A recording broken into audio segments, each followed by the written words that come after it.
Hello everyone, welcome back to my channel. This video will be a lore summary of Rerir before the Cataclysm, and I'll be talking about what caused him to become one of the 5 sinners of Conria, despite not having close ties to the other 4 sinners. Throughout his life, Rerir was always kind of stuck in a difficult position, and this turned his romance story with Tholindis, his girlfriend, into a tragedy, something Vedrfolnir long predicted.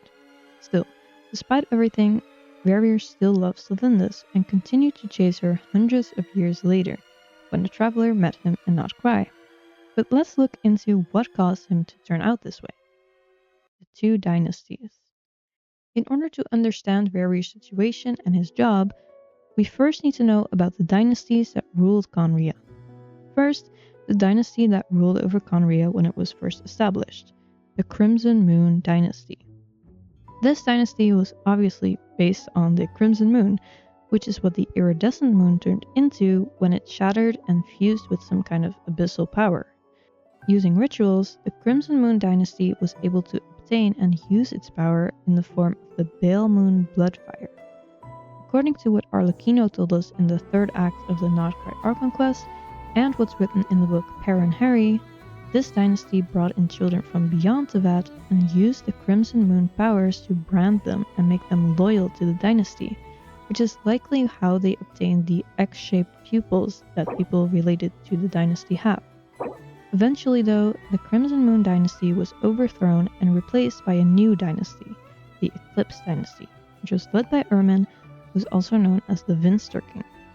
What's important to know about this dynasty is that Ermin became infatuated with abyssal power and therefore also with the Crimson Moon.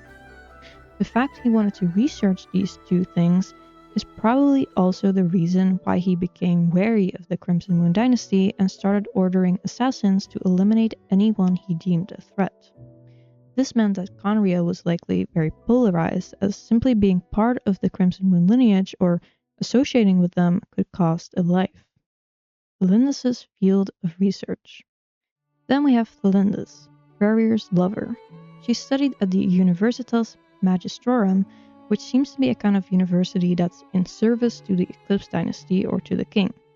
This is also clear from the fact that the president of the university is Roptatir, who was a royal mage appointed by the Vinster King. In the Universitas Magistrorum, Tholindis was tasked with researching the Crimson Moon and abyssal power. We even heard some snippets of her conversations when we went to retrieve the moon marrow with Columbina. What's especially interesting about this, and even something Tholindis herself notes, is that she's actually distantly related to the Crimson Moon Dynasty.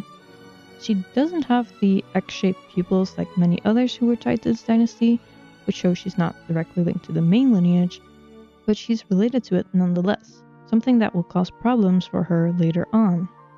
Still, this family relation is something she keeps hidden, even from Rerir. Even though she keeps it hidden well and is not necessarily tempted to tell him, it's clear that the secret weighs heavily on her mind, and it's probably one of the reasons, or maybe even the reason, she rejected Rerir when he proposed to her. It's clear she loves Rerir from the dialogue we saw between the 2 of them, but she still puts off marrying him for a long time. Rerir's job. But Tholindis was not the only one keeping secrets in the relationship. Like I mentioned earlier, King Ermin wanted to eliminate any threats to the Eclipse Dynasty, and Rerir was one of the assassins who had to do this. He was called the Rerir of Solnari. At first, Rerir views this as a noble task, and he does at first only kill people who are legitimate threats to the dynasty, like rebels who want to overthrow the Vinster King. However, the scope of who gets targeted by Ermin keeps getting bigger, becoming more unreasonable over time, and Rerir also found it increasingly difficult to justify his work, even getting voices in his head. He thought this voice belonged to Vedrfolnir, who had also told him to leave his girlfriend before, as he envisioned that their relationship would not last long. Either way, the people that King Ermin wanted to get rid of went from actual threats to just regular people with ties to the lineage of the Crimson Moon. Eventually, even people distantly related to the Crimson Moon lineage became targets too. Even children as young as 6 years old are on the list of people that Rerir needs to get rid of. You can probably guess where this is going now, because eventually Tholindis, who I mentioned was also distantly related to the Crimson Moon, became a target on Rerir's list. Seeing his lover's face in the documents was the final straw for Rerir. He could no longer justify the work he was tasked to do, and the realization that the king was going insane really sank in. After he found out that Tholindis would need to be eliminated, we also see him sparing somebody. At this point, he was starting to accept that the things he did were not noble at all, and that Ermin no longer had any limits to who had to be eliminated. His loyalty to the king was starting to waver. The fifth sinner. Rerir is now known as one of the 5 sinners, but his reasons for becoming one was a big mystery, even to Dainsleif, who was friends with him. His reason is very much tied to all the things I just told you, but is especially concerned with Tholindis.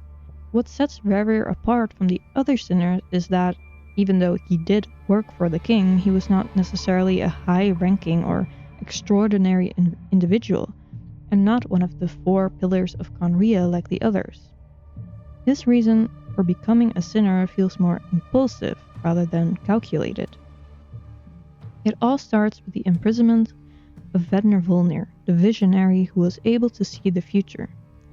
The reason he was imprisoned is because he told the Vinster King that his decisions and the way he was leading Conria would lead to its fall. The king obviously did not like hearing this and imprisoned his once trusted court visionary, gouged out his eyes, hoping it would prevent him from seeing the future. Dainsleif, his brother, then asked Rerir, along with Rheindotter, Horoptatyr, and Surdologi, to help him rescue Vedrfolnir. Dainsleif did not want to commit a coup, but merely wanted to free his brother. Rerir agreed to this, but he also wanted to ask the king for Tholindis' pardon so she would not need to die. But while freeing Vedrfolnir from his cell, he tells Rerir that there are monsters at the Universitas Magistrorum, where his lover was, which led him to leave the castle to save her. When he finds her, though, she reveals that she found out about his position as the Rerir of Solnari, and she opens a portal that she then enters. This portal seems to have ties to her research on the Crimson Moon. Rerir tries to enter the portal too, but it closes in front of his eyes.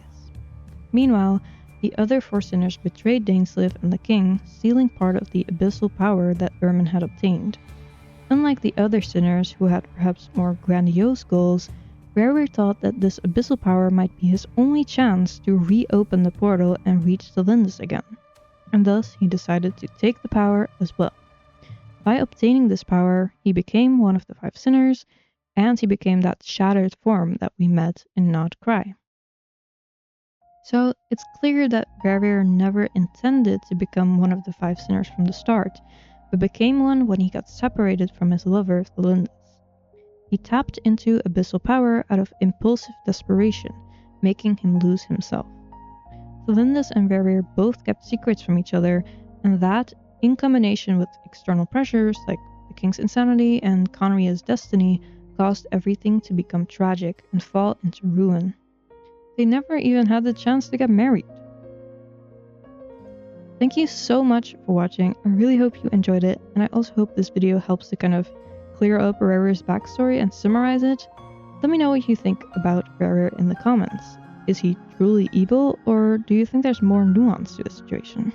Again, thanks so much for watching. Bye bye!